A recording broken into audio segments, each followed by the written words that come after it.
தமிழ் எழுத்தாளருக்கு ஞானபீட விருது வழங்கினால் அந்த சமூகமே கொண்டாடும். மாறாக வைரமுத்துவுக்கு ஞானபீட விருது வழங்கப்பட்டதற்கு கடுமையான கண்டன குரல்கள் தமிழகம் எங்கும் எழுந்து கொண்டிருக்கின்றன. ஏன் நான் இந்த வைரமுத்துவோட ஞானபீட விருதை முக்கியமாக திமுகவோட ரிலேட் பண்ணி சொல்கிறேன்னா, திமுகவோட கலாச்சாரமே பெண்களை போக பொருளாக பார்த்து சீரழிப்பது மட்டும்தான். பெண் பாடகிகளாக இருக்கக்கூடிய அத்தனை பேரும் என்கிட்ட இப்படி பண்ணியிருக்காரு என்று சொல்கிறார்கள், எழுதுகிறார்கள்.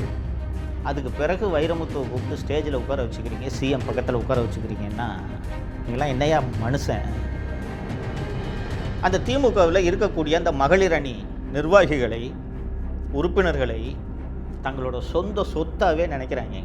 உன்னை கட்சியில் வளர்க்குறேன்னு சொல்லிட்டு பெண்களை பயன்படுத்துவது எவ்வளவு தவறு. இங்கே வெளிப்படையாக ஒரு விஷயத்தை சொல்கிறேன். பத்திரப்பதிவுத்துறை அமைச்சராக இருக்கக்கூடிய திரு மூர்த்தி திமுக மகளிர் அணி பெண்களை மட்டும் அல்லாமல் பத்திரப்பதிவுத்துறையில் பணியாற்றக்கூடிய ஏராளமான பெண் ஊழியர்களை இது போல தவறான நடத்தைக்கு அழைத்திருக்கிறார் என்று ஃபோன் பண்ணி கண்டாபுண்ணான்னு பேசுகிறாரு, கூப்பிடுறாரு என்று புகார் அளித்து விட்டார்கள். திமுக கட்சியில் இருக்க பெண்களுக்கே பாதுகாப்பு கொடுக்கலன்னா இவங்க எப்படி தமிழ்நாட்டில் இருக்க மற்ற பெண்களுக்கு பாதுகாப்பு கொடுப்பாங்க? தமிழ் பெருங்குடி மக்கள் அத்தனை பேருக்கும் வணக்கம். தமிழக தேர்தல் தொடர்பாக தொடர்ந்து தமிழகத்தை காப்போம் என்ற தலைப்பில் பல்வேறு வீடியோக்களை நான் பேசிக் கொண்டிருப்பதை நீங்கள் பார்த்திருப்பீர்கள். மார்ச் 2வது வாரத்தில் இலக்கியவாதிகளுக்கு அளிக்கக்கூடிய ஞானபீட விருது அறிவிக்கப்பட்டது. இந்த ஆண்டுக்கான ஞானபீட விருது அது ஒரு மிக உயர்ந்த விருது. இலக்கிய வட்டாரத்தில் அந்த ஞானபீட விருதை மிகவும் மதிக்கிறார்கள். தமிழகத்தில் இதுவரைக்கும் 2 பேர் தான் அந்த ஞானபீட விருதை வாங்கியிருந்தார்கள். ஒருவர் எழுத்தாளர் அகிலன், இன்னொருவர் எழுத்தாளர் ஜெயகாந்தன். ஜெயகாந்தன் எனக்கு ரொம்ப பிடிக்கும். ஜெயகாந்தனோட அத்தனை படைப்புகளையும் நான் படித்திருக்கிறேன். அந்த விருது அவரால் பெருமையுற்றது என்று சொன்னால் அது மிகையாகாது. அகிலனோட 1-2 நாவல்கள் தான் நான் படித்திருக்கிறேன். இந்த ஆண்டு ஞானபீட விருது யாருக்கு வழங்கப்பட்டிருக்கிறது தெரியுமா? கவிஞர் வைரமுத்துவுக்கு இந்த ஆண்டு ஞானபீட விருது வழங்கப்பட்டிருக்கிறது. அவர் நல்ல கவிஞர் தானேங்க. கள்ளிக்காட்டு இதிகாசம், நிறைய சினிமா பாட்டெலாம் எழுதியிருக்காரு. ஏகப்பட்ட கவிதை நூல்களையும் இலக்கிய நூல்களையும் படைத்திருக்கிறார். இதில் என்ன தவறு என்று நீங்கள் கேட்கலாம். ஒரு தமிழ் எழுத்தாளருக்கு ஞானபீட விருது வழங்கினால் அந்த சமூகமே கொண்டாடும். மாறாக வைரமுத்துவுக்கு ஞானபீட விருது வழங்கப்பட்டதற்கு கடுமையான கண்டன குரல்கள் தமிழகம் எங்கும் எழுந்து கொண்டிருக்கின்றன.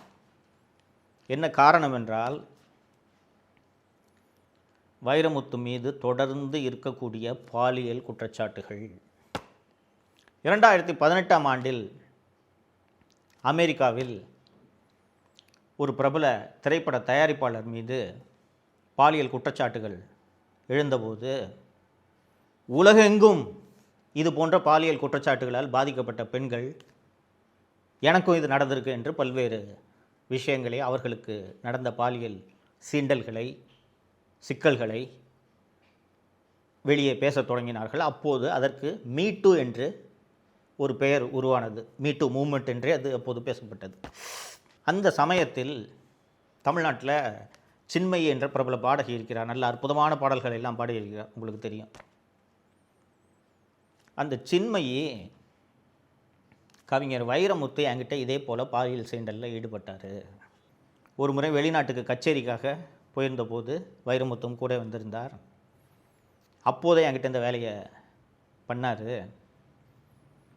நான் அவரது பாலியல் சீண்டல்களுக்கு எதிர்ப்பு தெரிவித்த போது ஃபீல்டிலே நீ இருக்க மாட்டேன்ட்டு என்னை மிரட்டினார் என்று அப்போது சின்மயி அவர்கள் பேட்டி அளித்தார். சின்மயி பொய் கூட சொல்லியிருக்கலாம் இல்லையா? வைரமுத்து அதை மறுத்தார். ஆனால் சின்மயை தொடர்ந்து பல்வேறு பாடகிகள் எனக்கும் இது போல நடந்திருக்கிறது, எனக்கும் வைரமுத்து இதே வேலையை செய்திருக்கிறார், வைரமுத்து என்னிடம் ஆபாசமாக நடந்தார் என்று 1-2 பேர் பேரோடு சொன்னார்கள். தோழர்களே, 18 பேர் பெயரை வெளியிட விரும்பவில்லை. அவர்கள் 18 பேர் பெண்கள் என்னிடம் வைரமுத்து இப்படி நடந்து கொண்டார், சில பேர் எப்படிலாம் வைரமுத்து நடந்துக்கிட்டார்ன்றதை அப்படியே வர்ணித்தார்கள். ஒரு பெண் பாடகி சொல்கிறாரு, ஒரு நாள் என் வீட்டுக்கு வர சொன்னார். வீட்டுக்கு வர சொன்னோடனே, மோர் குடிக்கிறீங்களா, மோர் நல்லாயிருக்கும் அப்படின்னாரு. சரி கொடுங்கன்னு சொன்னேன். சரி அந்த மோரை வாங்கி குடிச்சிட்டு வச்சேன். அந்த மோர் குடித்த இதழ்களை நான் சுவைக்க விரும்புகிறேன்னு சொன்னார். அப்படின்ட்டு இது போல் அருவருக்கத்தக்க பல்வேறு விஷயங்களை பல பேர் சொல்கிறார்கள். தொடர்ந்து வருது இந்த குற்றச்சாட்டுகள். இன்றைய தலைமுறையை சேர்ந்தவர்களுக்கெல்லாம் தெரியாது. 90களில் வைரமுத்து கிட்டத்தட்ட மகாராஜா. ரஹ்மான் அப்போது தான் புகழ் பெற தொடங்குகிறார். ரஹ்மான் இசை அமைத்தாலே வைரமுத்து தான் பாடல். அப்படி ஒரு சூழல் இருந்தது. வைரமுத்துவை தவிர வேறு யாருமே பாட்டு எழுத முடியாதுங்க. அப்படிப்பட்ட ஒரு சூழலுங்க. அப்போது வைரமுத்து நிறைய கவிதை நூல்களையும் எழுதுவார். இந்த கவிதை நூல்களால் ஈர்க்கப்பட்ட பல்வேறு கல்லூரி மாணவிகள், குறிப்பாக தமிழ் பயிலக்கூடிய கல்லூரி மாணவிகள் வைரமுத்துவை பார்த்து இப்போ தான் கவிதையெல்லாம் யாரும் பெருசாக படிக்கிறதில்ல. அப்போதெல்லாம் கவிதைகளுக்கு மிகப்பெரிய மரியாதை இருந்தது. அந்த மாணவிகள்லாம், கல்லூரி மாணவிகள்லாம் வைரமுத்துவை பார்த்துட்டு நேராக போய் ஆட்டோகிராஃப் வாங்கினா இதெல்லாம் போகும்போது அவர்களிடமும் இதே போல் நடந்து கொண்டு இருக்கிறார். ஒருத்தர் சொன்னால், சின்மையை சொன்னால் பொய்ன்னு கூட சொல்லாங்க. இல்லை வேறு இன்னொருத்தர் சொன்னால் சரி வைரமுத்து மேலே ஏதோ இதில் பொய்ன்னு சொல்லாங்க. 18 பேர் எப்படி இங்கே பொய் சொல்லுவாங்க? அத்தனை பேரும் வெறுமனே கற்பனையில் என்ன சீண்டினார் அப்படின்லாம் சொல்ல. அப்படியே எப்படி அவர் வைரமுத்து அந்த பாலியல் சீண்டலில் ஈடுபட்டார் என்பதை அப்படியே சம்பவங்களாக வர்ணித்தார்கள். இணையத்தில் போய் நீங்கள் வைரமுத்து செக்ஷுவல் ஹராஸ்மெண்ட்டுன்னு தேடினீங்கன்னா இணையம் முழுக்க கொட்டி கிடக்கிறது இந்த அனுபவங்கள்.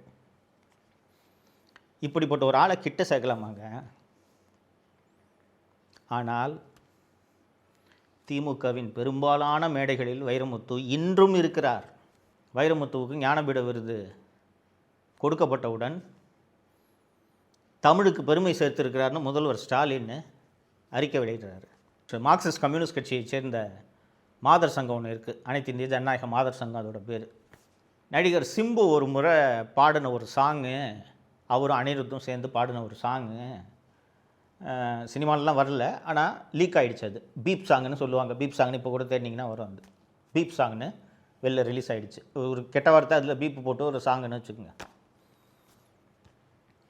இந்த பாட்டை சிம்பு பாடிட்டாருன்னா அவர் மீது காவல்துறை நடவடிக்கை எடுக்க வேண்டும் என்று அனைத்து இந்திய ஜனநாயக மாதர் சங்கம் சிம்புவோட வீட்டு வாசலில் போய் ஆர்ப்பாட்டம் நடத்தினாங்க.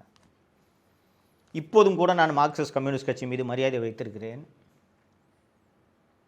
பெண்களுக்கு மட்டுமல்ல, தலித்துகளுக்கு எங்கே கொடுமை நடந்தாலும் அதற்கு எதிராக குரல் கொடுக்கக்கூடிய ஒரு கட்சியாக மார்க்சிஸ்ட் கம்யூனிஸ்ட் கட்சி இன்றும் இருந்து வருகிறது.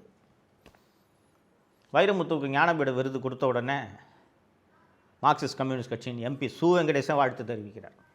திமுகவில் மகளிர் அணின்னு ஒரு அணி வச்சுருக்கீங்களே, பெண்கள் பாதுகாப்புக்கு நாங்கள் தாங்க ஒரே அத்தாரிட்டின்னு சொல்லிக்கிறீங்களே, வைரமுத்து போன்ற ஒரு காமுகனை, பாலியல் வெறியனை மேடை ஏற்றலாமா? அங்கீகாரம் கொடுக்கலாமா? ஏன் நான் இந்த வைரமுத்துவோட ஞானபீட விருது முக்கியமாக திமுகவோட ரிலேட் பண்ணி சொல்கிறேன்னா, திமுகவோட கலாச்சாரமே பெண்களை போக பொருளாக பார்த்து சீரழிப்பது மட்டும்தான். இந்த வைரமுத்து சம்பவம் நடந்த அதே வாரத்தில், மார்ச் 2வது வாரத்தில், நாம் தமிழர் கட்சியிலிருந்து திமுகவுக்கு சென்று மிக வேகமாக வளர்ந்த எனது நண்பர் வழக்கறிஞர் ராஜீவ்காந்தி பதவி பறிக்கப்பட்டது. ராஜீவ்காந்தி நாம் தமிழிலிருந்து திமுகவில் போய் சேர்ந்த உடனேயே கொஞ்சம் கொஞ்சமாக வளர்றாரு. டக்குன்னு அவருக்கு திமுக மாணவர் அணி செயலாளராக, மாணவர் அணி செயலாளர் என்பது தமிழகம் முழுக்க இருக்கக்கூடிய திமுகவோட ஹெட்டு, அந்த பதவி கொடுக்கப்பட்டது. அந்த மார்ச் 2வது வாரத்தில் ராஜீவ்காந்தியின் மாணவர் அணி செயலாளர் பதவி பறிக்கப்பட்டு அவருக்கு கொள்கை பரப்பு இணைச் செயலாளர் ஏதோ ஒரு பதவி ஒன்று கொடுத்தாங்க. ஊடகங்களில் வெளிவந்த செய்திகள் என்னவென்றால், நைட் ஆச்சுன்னா இன்ஸ்டாகிராமில் பெண்கள்கிட்ட ஆபாசமாக சேட் பண்ணுறது மட்டும்தான் ராஜீவ்காந்தியின் வேலை. என்கிட்டயே ஒரு 2-3 பெண்கள் சொல்லியிருக்காங்க ராஜீவ்காந்தியை பற்றி. ஒரு ஆணுக்கு ஒரு பெண்ணு மேலே விருப்பம் ஏற்படுறது இயல்பு, அப்படி தான் மனித இனம் படைக்கப்பட்டிருக்கிறது. விருப்பம் இல்லாத பெண்ணுக்கிட்ட போயிட்டு இந்த மாதிரி வேலையை பண்ணுறது ஆபாசம் இல்லையா? திருப்பால் அடிக்க வேணாம். ராஜீவ்காந்தி மீது இப்படி புகார் வந்திருக்கிறது, கட்சி விட்டு நீக்கணுமா இல்லையாங்க? அவருக்கு கொள்கை பரப்பு இணைச் செயலாளர் பதவியை கொடுக்குறீங்க அப்படின்னா என்ன கட்சிங்க இது? நண்பர்களே, இன்றைக்கி இந்த ஆபாச பேச்சாளர்கள் என்ற கேட்டகிரி 1-2 பேர் தான் இருக்காங்க. மீதி எல்லாம் ஒழிஞ்சே போச்சு. 90களிலும் அதற்கு முன்பு பிறந்தவர்களுக்கும் தெரியும். அசிங்கமாக பேசுறதுக்காகவே 5-6 பேச்சாளர்களை வைத்திருந்த ஒரே கட்சி திமுக. இந்த நாளடைவில்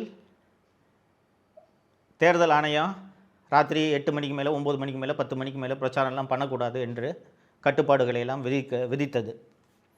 அதுக்கு முன்னாடிலாம் பார்த்திங்கன்னா விடிய பிரச்சாரம் பண்ணலாம், எப்போ வேணாலும் பேசலாம். அப்போதெல்லாம் திமுக கூட்டங்களில் பேசக்கூடிய தலைவர்கள் கருணாநிதி, அன்பழகன் போன்ற தலைவர்கள் 9 மணிக்கு தான் மேடைக்கு வருவாங்க. கூட்டம் சாயங்காலம் 5 மணிக்குன்னு போட்டுருவாங்க. ஆனால் மேடைக்கு பேச வர்றதுக்கு நைட்டு 9 மணி தான். 9 மணிக்கு ஆரம்பித்து நைட்டு 11 மணி வரைக்கும் பேசுவாங்க. 5-6 மணிக்கெலாம் கூட்டம் சேர்ந்துரும்ல. 9 மணிக்கு தலைவர்கள் வர்ற வரைக்கும் இந்த கூட்டத்தை கட்டுப்படுத்தி வைக்கணும்ல. இந்த கூட்டத்தை கட்டுப்படுத்தி வைக்கிறதுக்காகவே ஆபாச பேச்சாளர்கள்னு ஒரு கேட்டகிரியவே திமுக வச்சுருந்துச்சு. வெற்றி கொண்டான், தீப்பொறி ஆறுமுகம், நன்னிலம் நடராஜன், இவர்களெல்லாம் தோழர்களே நீங்கள் நம்ப மாட்டீங்க, இப்படிலாம் ஆபாசமாக பேச முடியுமான்ட்டு உங்களால் நினச்சி கூட பார்க்க முடியாது. அப்படி பேசுவாங்க மேடையில். நான் கேட்டிருக்கேன். 90களில் சின்ன பையனாக இருந்தேன். அப்போ இந்த மாதிரி மீட்டிங் நடக்கும், போய் நின்று கேட்டிருக்கேன். அவ்வளோ அசிங்கமாக பேசுவாங்க. கரெக்டாக அந்த தலைவர்கள் வர்றாங்கல்ல, தலைவர்கள் 9 மணிக்கு கலைஞர் வர்றாருன்னு வச்சுங்களேன், அந்த வர்ற டயத்தை டக்குன்னு பேச்சை நிறுத்திட்டு அவங்க போயிடுவாங்க. அது வரைக்கும் அந்த கூட்டத்தை கட்டுப்படுத்தி வைப்பதற்கு ஆபாசமாக பேசுபவர்களை ஒரு கேட்டகிரியாகவே வளர்த்து வைத்திருந்த ஒரே கட்சி இந்தியாவிலேயே திமுக மட்டும்தான். இப்போது கூட பார்த்தீர்கள் என்றால், இப்போதும் ஒருத்தர் வச்சுருக்காங்க, சைதை சாதிக்குன்னு ஒருத்தர், சிவாஜி கிருஷ்ணமூர்த்தின்னு ஒருத்தர். சிவாஜி கிருஷ்ணமூர்த்தி மேடையில் பேசின வீடியோக்களை எல்லாம் திமுகவினர் பெருமையோடு பகிர்வார்கள். தோழர்களே, இன்றைக்கி 2026 இருக்கோம், மேடையில் அவ்வளோ அசிங்கமாக கெட்ட வார்த்தை யூஸ் பண்ணுறாருங்க. இந்த சிவாஜி கிருஷ்ணமூர்த்தி திமுக தலைமை கழக பேச்சாளர்களில் ஒருவர் என்றால் திமுக எப்படிப்பட்ட கட்சின்றதை நீங்கள் புரிஞ்சுக்கங்க. கூடுதலாக ஒரு தகவலை சொல்கிறேன். திமுகவில் இருக்கக்கூடிய பெரும்பாலான எல்லா தலைவர்களையும் சொல்ல, ஒரு பெரும்பாலான தலைவர்கள், அந்த திமுகவில் இருக்கக்கூடிய அந்த மகளிர் அணி நிர்வாகிகளை, உறுப்பினர்களை தங்களோட சொந்த சொத்தாகவே நினைக்கிறாங்க. இப்போ நான் ஒரு பெண்ணு திமுக மகளிர் அணியில் சேர்றேன், மதுரை மாவட்டத்தில் சேர்றேன்னு வச்சுக்கோங்க. எனக்கு கட்சியில் வளரணும், சீட்டு வாங்கணும், எம்எல்ஏ ஆகணும், கவுன்சிலர் ஆகணுன்ற ஆசை இருக்கும் இல்லையா?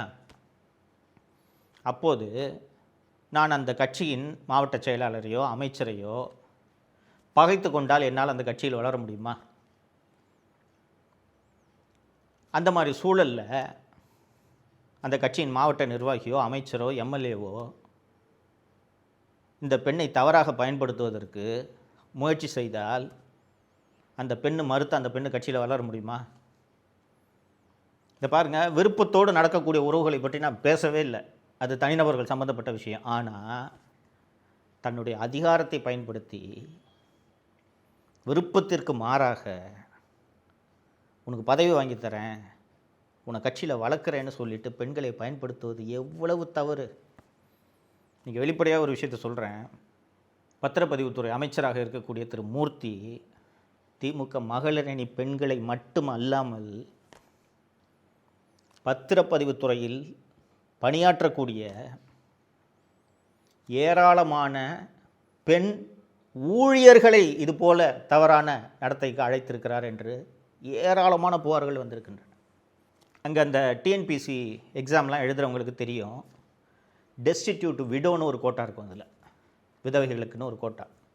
அதில் பணி நியமனம் பெற்று வரக்கூடிய இந்த பெண்களை எல்லாம் நல்ல காசு வர்ற ரிஜிஸ்ட்ரேஷன் ஆஃபீஸில் உனக்கு போஸ்டிங் போடுறேன்னு சொல்லி மூர்த்தி தவறாக பயன்படுத்துகிறார் என்று ஏராளமான குற்றச்சாட்டுகள் வந்திருக்கின்றன.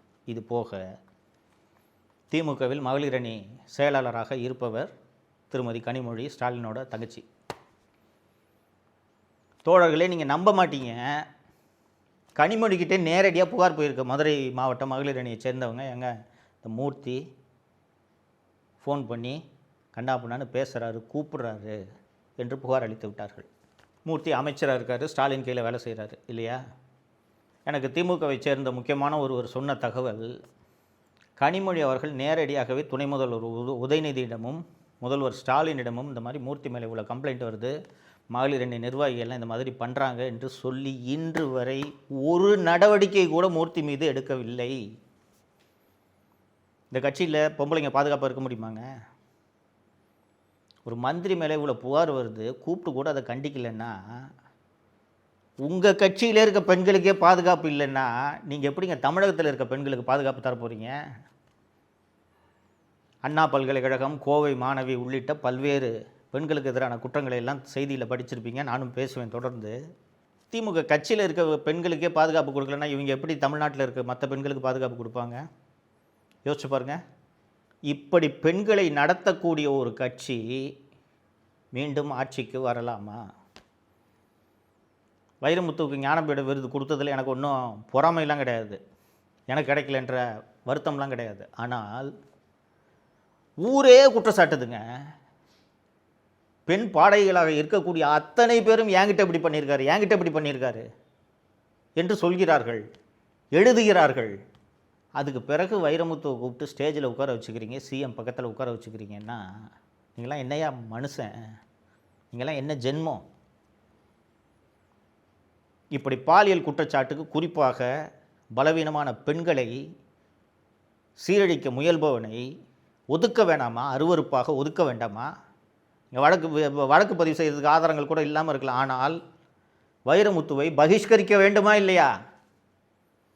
திமுக நிகழ்ச்சிகளில் கூப்பிட்டு மேடையில் உட்கார வைக்கிறீங்க, வைரமுத்துவை முதல்வர் பக்கத்தில் உட்கார வைக்கிறீங்கன்னா நீங்கள்லாம் என்னையா ஜென்மம்? இப்படிப்பட்ட திமுக தான் உங்களை நோக்கி வாக்குகளை கேட்டு வருகிறது. குறிப்பாக பெண்களில் நிறைய பேர் திமுக ஆதரவாளர்களாக இருப்பீர்கள். மாதந்தோறும் 1000 ரூபா வரை தராங்க.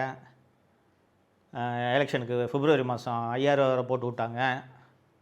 சரி, இவ்வளோ செய்கிறாங்களே, போட்டுடலாம், திமுகவுக்கும் கூட்டணி கட்சிகளுக்கும் ஓட்டு போடலான்னு நினைத்தீர்கள் என்றால் பெண்களுக்கு பாதுகாப்பில்லை. பெண்களை எப்படி நடத்தக்கூடிய கட்சி திமுக என்பதை நினைவில் வைத்து கொண்டு நீங்கள் வாக்களிக்கும் போது எந்த கட்சிக்கு வாக்களிக்க வேண்டும் என்று முடிவெடுங்கள் என்று தான் உங்களுக்கு நான் சொல்ல விரும்புகிறேன். தொடர்ந்து தமிழகத்தை காப்போம்ன்ற இன்னொரு வீடியோவில் சந்திக்கலாம். நன்றி.